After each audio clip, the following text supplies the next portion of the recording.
হযরত মুসা আলাইহি ওয়াসাল্লাম ও এক কাঠুরিয়ার গল্প। হযরত মুসা আলাইহি ওয়াসাল্লামের মনে একবার কৌতূহল জাগলো।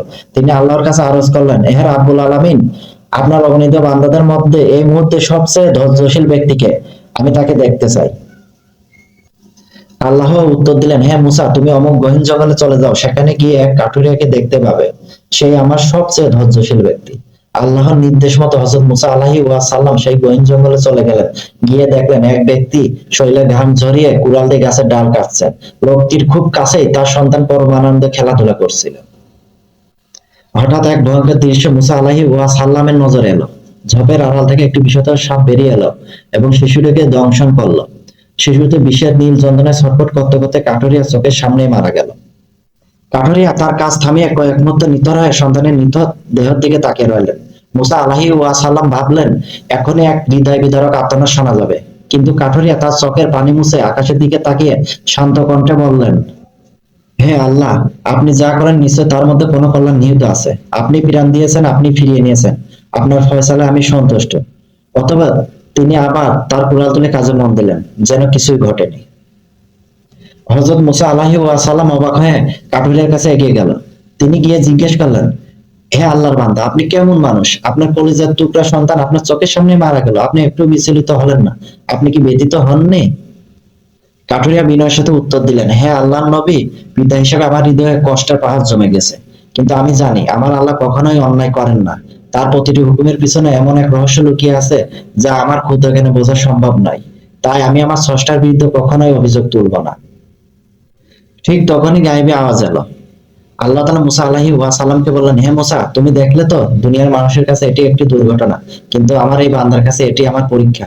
তিনি আমার উপর এতটাই ভরসা রাখেন যে নিজের সবচেয়ে প্রিয় সম্পদ হারিয়েও সে আমার উপর বিশ্বাস হারায়নি। এটাই হলো আমার সবচেয়ে ধৈর্যশীল বান্দার পরিচয়।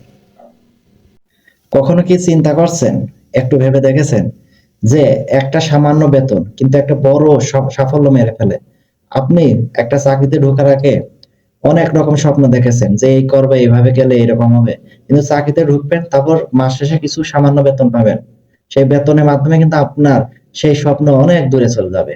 পরিবারের চাপ, মানসিক চাপ, কি করবে, কিভাবে হবে, এই করতে করতে আপনার স্বপ্নই শেষ। সেজন্য বলা হয় সামান্য একটা বেতন অনেক বড় বড় স্বপ্নকে মেরে ফেলে। আমি অন্যের জিনিস দেখে কখনোই আফসোস করি না, কারণ আমি জানি আমার চাওয়া পাওয়া থেকে আল্লাহর পরিকল্পনা অনেক গুণ উত্তম। ওয়াল্লাহু খয়রুল মাকিরিন, নিশ্চয় আল্লাহ উত্তম পরিকল্পনাকারী। অবশ্যই তিনি আমাকে সঠিক সময়ে সঠিক জিনিস দান করবেন, ইনশাআল্লাহ। সেই ব্যক্তি প্রকৃত মুমিন নয় যে তৃপ্তি সহকারে খায় অথচ তার প্রতিবেশী ক্ষুধার্ত থাকে। সহিহ বুখারী ৬০১৯, সহিহ মুসলিম ১৯৪৪। হে আরশে আজিম, এই রমজান মাসে আমাদের রিজিক বৃদ্ধি করে দিন, আমিন। সেই ব্যক্তি প্রকৃত মুমিন নয় যে তৃপ্তি সহকারে খায় অথচ তার প্রতিবেশী ক্ষুধার্ত থাকে। সহিহ বুখারী ৬০১৯, সহিহ মুসলিম ১৯৪৪। হে আরশে আজিম, এই রমজান মাসে আমাদের রিজিক বৃদ্ধি করে দিন, আমিন। ইসলামের এই খারাপ সময়ে আমরা সবাই একটা অমত চাই, কিন্তু আমাদের ভুলে গেলে চলবে না, আমাদেরও একজন সেনাপতি ছিলেন। তিনি ইসলামের পক্ষে কোনো যুদ্ধে গেলে শত্রুরা ভয়ে থরথর করে কাঁপত। হ্যাঁ, আমি সেই ইসলামের শক্তিশালী সেনাপতি খালিদ বিন ওয়ালিদের কথাই বলছি। জীবনের প্রতিটি পদক্ষেপে এমন এমন গুপ্ত বিপদ লুকিয়ে আছে যা আমরা কখনো কল্পনাই করতে পারি না। যদি আমরা একটু অসাবধানতার সাথে চলাফেরা করি, এই বিপদ যদি আমাদের সামনে আসে, আমাদের পতন হয়ে যাচ্ছে। এজন্যই প্রতিটি পদক্ষেপে আমাদের খুবই ভেবে চিন্তে নেওয়া উচিত, যাতে আমরা সেই গুপ্ত বিপদ থেকে রক্ষা পেতে পারি এবং আমাদের চলাফেরা সুন্দর করতে পারি। কেননা মানুষ নিজেই তার জীবনের পরিণতি খারাপ করে আনে, কারণ মানুষের নিজের কর্মের ফলে তার পরিণতি খারাপ হয়।